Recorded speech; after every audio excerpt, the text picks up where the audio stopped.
Այժմ ես կզրուցեմ իմ գործընկեր քաղաքագետ Բենյամին Մաթևոսյանի հետ եւ այսպես Բենյամին, սկսենք Նիկոլ Փաշինյանի Բերլին այցից բավական շատ հայտարարություններ եւ այդ հայտարարություններից թերևս ինձ համար ամենատպավորիչը ոչ այնքան իր հայտարարություններ սահմանադրության վերաբերյալ, այլ այսպես ռեզոնանսային հայտարարություն էր Ադրբեջանում Գերմանիայում Ադրբեջանի դեսպանի հայտարարությունը, որ եւս մեկ անգամ հիշեցնում է Նիկոլ Փաշինյանին, Հայաստանի իշխանությանը, որ քանի դուք դեռ ձեր տնային աշխատանքը չեք կատարել, այն է սահմանադրությունը չեք փոխել, ոչ մի խաղաղության համաձայնագիր էլ Ալիևը ձեզ հետ չի կնքի։ Սա այն դեպքում, երբ նույնիսկ Նիկոլ Փաշինյանն է ասում, որ եթե նույնիսկ սահմանադրական դատարանը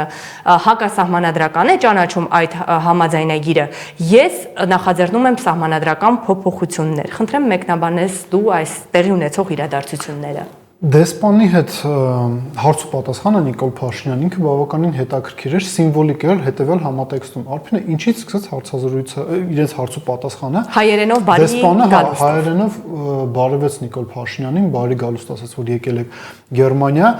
Արտակուստ, այսինքն ամեն ինչ նորմալ է, մենք իսկապես եկել ենք մի իրավիճակի, երբ որ Ադրբեջանի դեսպանը մասնակցում է Նիկոլ Փաշինյանի հետ հարց ու պատասխանին, նույնիսկ հայերեն է իր հետ խոսում, ուղղակի հիշեցնենք, որ Ադրբեջանը եզակի երկրներից մեկն է, որ արգելել է իր տարածքում, փաստացի օգտագործել լեզուներից մեկը, դա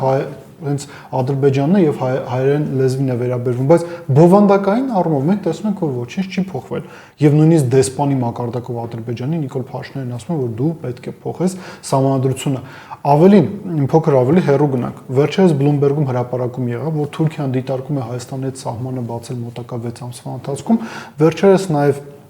խոսում էր Հական Ֆիդանը, եթե չեմ սխալվում, հենց այսօր էլ եղել է հայտարարությունը, եւ նա ընդգծել է, որ Ադրբեջանի հետ համակցված խորհրդակցելով են տանում Հայաստանի հետ հարաբերությունների կարգավորման գործընթացը, շատ պարզ տրամաբանություն է, քանի Ադրբեջանի հետ չկա ստորագրված, այսպես կոչված խաղաղության պայմանագիր, Ադրբեջանը բավարարված չէ, Ադրբեջանը բավարարված չէ, Թուրքիան բավարարված չէ, Հայաստանի հետ սահմանը չի բացվելու, հետևաբար այս նախընտրական բոնուսները, որոնք փորձում են թուրքերը Նիկոլ Փաշինյանին տան հայտարարելով, որ հնարավոր է սահման բացվի, նույնիսկ այնպիսի հեղինակավոր լրատվամիջոցներ, ինչպիսին Bloomberg-ն են օգտագործում այդ արտահոսքերի համար, սա ոչ այնինչ է կրկին ասենք, քան արտաքին ուժերի կողմից ներթափանցման փորձ ներհայաստանյան գործընթացների տրամաբանության շրջանակում, բայց իրականության հետ սա որևէ աղերս չունի, բայց ամենակարևորը Արփին է Նիկոլ Փաշինյանը ինքը կրկին ասում է հետևյալը, ասում է, որ մեզ համար ամենակարևորը, նույնիսկ մեր սահմանադրությունից կարևոր, դա Ադրբեջանի հետ այսպես կոչված խաղաղության պայմանագիրն է։ Եթե դու այդ տեսակ ձևակերպումներ ես տալիս եւ ընդհանրապես քո քաղաքական, արտաքին քաղաքական կոնստրուկտները այդ տրամաբանությամբ ես ձևակերպում, տրամաբանականը, որ Ադրբեջանի ԱԳՆ-ն պետք է հայտարարություն տարածի եւ ասի դուք իրավունք չունեք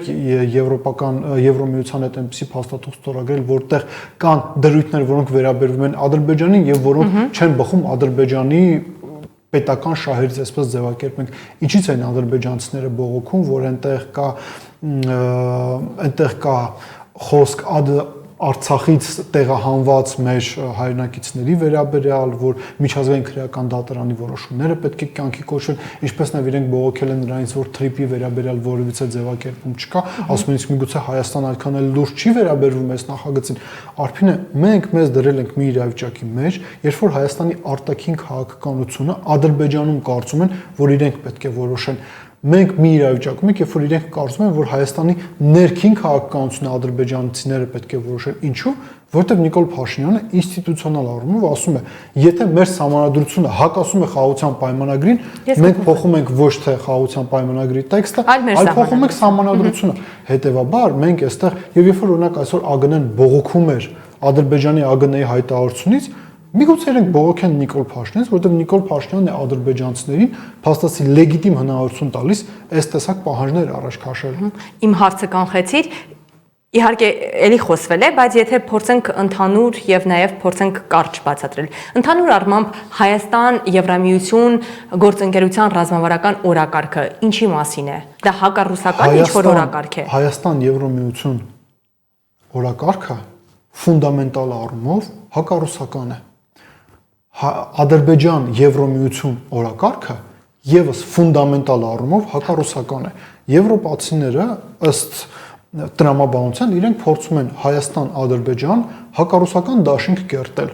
Հիմա այն ինչ իրենց մոտ չստացվեց անել Ուկրաինան, միգուցե իրենք փորձել անեն Հայաստանի հետ։ Ես իմիջիայլոց սրա վրա ուզում եմ շատ լուրջ ուշադրություն մենք դարձնենք, որովհետև մի բան է, որ այստեղ Հայաստանում հակառուսական քարոզչություն են տանում որոշ շրջանակներ իշխանության հետ շահ կապված, բայց իրենք քաղաքացիներին չեն պատմում այն մասին, որ այս քարոզչության վերջնակետը լինելու է, որ մենք Ռուսաստանի պատերազմի մեջ ենք լինելու։ Ես ուզում եմ ուղղակի հասկանամ, Հայաստանում հակառուսական քարոզչություն սպառող քաղաքացիներից որքանն են պատրաստ Ռուսաստանի դեմ պատերազմ մղել։ Նույնը իմիջիայլոց վերաբերվում է նաև Ադրբեջանին։ Ադրբեջանում եւս կա քարանձավային բնույթի հակառուսական քարոզչություն։ Հիմա այդ քարոզչության սպառողներից քանիսն են պատրաստ ընկնել ուկրաինացիների օրը։ Սա պարզապես հարց չէ, սա հարց է, որի պատասխանը նաև պետք է մեր քաղաքացիները գալիք տարվա ընտրությունների ժամանակ իրենց տան։ Բայց այստեղ նաև ինչն է կարևոր։ Ադրբեջանը իրեն թույլ է տալիս Եվրոմիության հետ հակառուսական տրամաբանությամբ քաղաքականություն մշակել, բայց իրենք չեն կարծում, որ Հայաստանը ունի իրավունք Եվրոմիության հետ առանձին ինչ-որ այլ հարցին վերաբերող օրակարգ ունենալ։ Հակառուսական օրակարգը օքեյ, օրինակ Ադրբեջանից ոչինչ չասացին, որ Կայա Կալասը որոշեց 15 միլիոն եվրո տրամադրել Հայաստանին փաստացի հակառուսական քարոզչության համար, լավ, մի փոքր ավելի մեղմ ձևակերպենք։ Այդ պատճառն այն է, Հայաստանի իշխանություններին մեդիա եւ ֆինանսական ռեսուրսներ տալ, որովհետեւ իրենք պայքարեն ռուսական քարոզչության դեմ։ Ադրբեջանը սրա վերաբերյալ կարծիք չունի ասելու, բայց այլ դրույթների վերաբերյալ իրենք կարծիք են հայտնում։ Եվ այսօրվա եւս մեկ կարևոր թեմայի վերաբերյալ սահմանադրության օրվա արդիվ, Արցախի սահմանադրության օրվա արդիվ Արցախի ներկայացությունում տեղի ունեցավ խորհրդանական լսումներ, սա երևի թե այսպես առանձնահատուկ ինչ-որ մի բան էր, Բենյամին, մենք այս տաղավարում շատ ենք խոսել Արցախի պետական մարմինների գործունեության մասին եւ հիշում եմ, որ չգործունեության մասին եւ հիշում եմ, որ նույնիսկ այսպիսի մի կարծիք ես հայտնել, որ այո, չեն գործում եւ ցավով ես դա արձանագրել, նշելով, որ պետք է փոքր-ինչ համարձակություն դրսևորել եւ ավելի խիստ քայլերի դիմել, ավելի կոշտ քայլերի դիմել, ոչինչից չվախենալով եւ հիմա չգիտեմ առաջին տպավորությամբ Աշոտ Դանելյանի Արցախի ազգային ժողովի նախագահի այսօրվա հայտարարությունը երևի թե դրանցից մեկն է, չգիտեմ կհամաձայնես թե չէ, բայց ինքը փաստորեն ասաց, որ այս լսումներով արցախցիները, պետական մարմինները մեկնարկում են իրենց պայքարի նոր փուլը, պայքար, որի մեջ նշվում էր, որ ԵԱՀԿ Մինսկի խումբը սխալ է արվել, որ չի սխալ է արվել, որ լուծարվել է առանց Արցախի իշխանությունների համաձայնության կամ խորհրդակցության, այն որ պետք է դեռ ընտրություններ կայանան, այն որ Լեռնային Ղարաբաղի հակամարտությունը կարգավորված չէ, լուծված չէ։ Ինչի մասին էր այս ելույթը եւ ինչի այն կարող է բերել։ Մի երկ կա, չէ՞, ասում եմ, ես դեռ կամ ու կլինեմ։ Հիմա նույն տրամաբանությամբ կարելի է նաև այս հայտարարությունը դիտարկել։ Ուղղակի մի քանի շեշտադրում անենք։ Երբ որ մենք նաև այս ալֆայի տաղավարից ասում ենք ավելի համարձակ լինեն, ոչ ոք կոչ չի անում հակաօրինական ինչ-որ գործողություններ իրականացնել։ Խոսքը վերաբերում է հետևյալի մասին՝ քաղաքական, աշխարհաքաղաքական բնույթ ունեցող հայտարարություններ։ Եվ ևս մի կարևոր նրբերանգ Արփինե, մենք սկսեցինք միասին աշխատել 2023 թվականից, 2023-ի սեպտեմբերից եւ տրամաբանությունը գործընթացների ինքը արդեն հուշում էր մեզ, որ մենք Արցախի վերաբերյալ բավականին ցավոտ զարգացումներ ենք ունենալու։ Ես հիշում եմ, մենք այդ փուլում արցախցի մեր գործընկերների, պետական պաշտոնյաների հարցազրույցներ ենք իրենց հետ անում, այսպես ասած բերում ենք իրենց տեղեկատվական դաշտ Հայաստանի Հանրապետության եւ իրենց մոտ էլ կար այդ մտավախությունը, որ եթե